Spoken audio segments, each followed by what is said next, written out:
So in terms of experience, I would definitely say that the experience has been good and it continues to be good. Primarily the reason why I continue to remain involved deeply and invest along with IPV. I have so far invested in a range of different industries across multiple companies, and have over a period of 3 years I've kind of built out a portfolio which is well diversified in terms of startups as a asset class with IPV, right?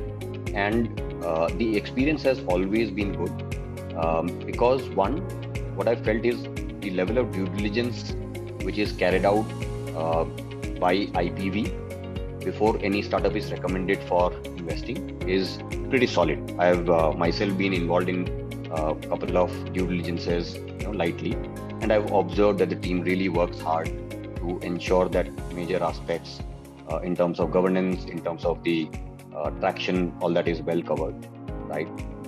And I've generally sensed that about 30 to 35% of my total invested startups come back to me for exit opportunities at different points in time, right? Ranging between 3 to 6x is what I've seen so far. Though I can't say that I've taken all those opportunities, because generally my thesis is to remain invested for a long period of time until something changes in terms of facts and circumstances. And with that, I would say IPV has been helpful, not only in bringing these startups for investment, ensuring that an appropriate level of due diligence is carried out, results are presented, and as and when an exit is available, a fairly good deal is cut out by IPV, is what I've observed. So it's a full circle good experience, I would say.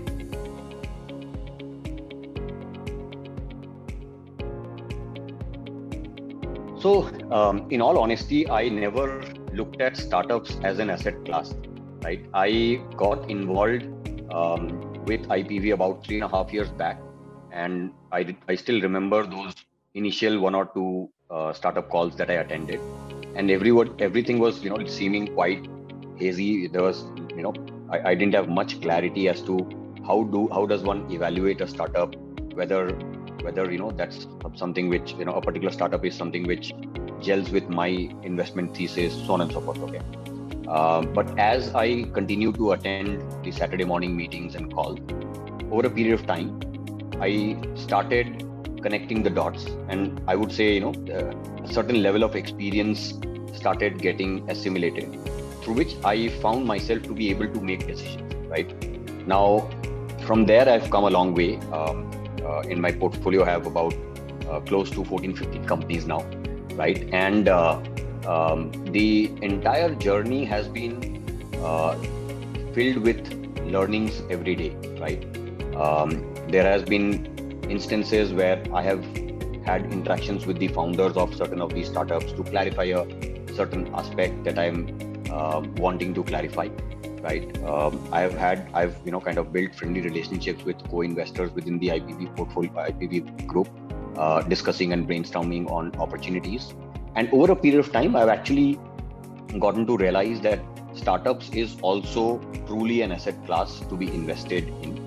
And now I ensure that I follow a good balanced approach of a certain percentage allocation of my investments to be made into startups, thereby being able to improve my overall return on investment percentage, comprising all the other standard usual asset classes and their respective returns, right?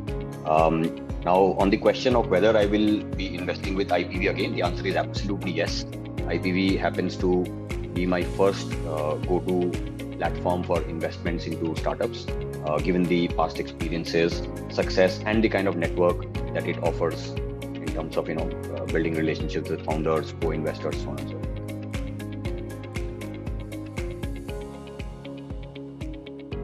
So the first exit that I actually took, right, was probably 1.5 years into my journey, right? It was a company called Torch, a good solid return of about 3.5x over a period of 11 months of investment, which is pretty phenomenal that way.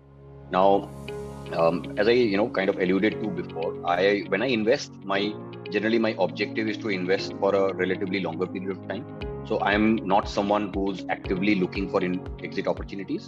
Said that, there are multiple of exit opportunities which came my way, on from my portfolio of startups within IPV, which I've not taken because I see these startups growing and going into further rounds of investment. There are about four of these startups who have gone ahead and raised Series A funding, and I continue to remain invested because I have a longer term view. In fact, I invest in follow-on rounds as well. When it comes to the single exit which I actually took, and how did that help me? Obviously it was not something which helped in a liquidity requirement per se, but it did help in some way because I was eyeing 2 or 3 startups which I wanted to invest in at that point in time. And because this exit came in and I made good returns out of it, what I did is I increased my allocation for investment into the other startups which I invested in. So to that extent, yeah, I mean, we can say it did help in increasing the liquidity, as does any good investment that way.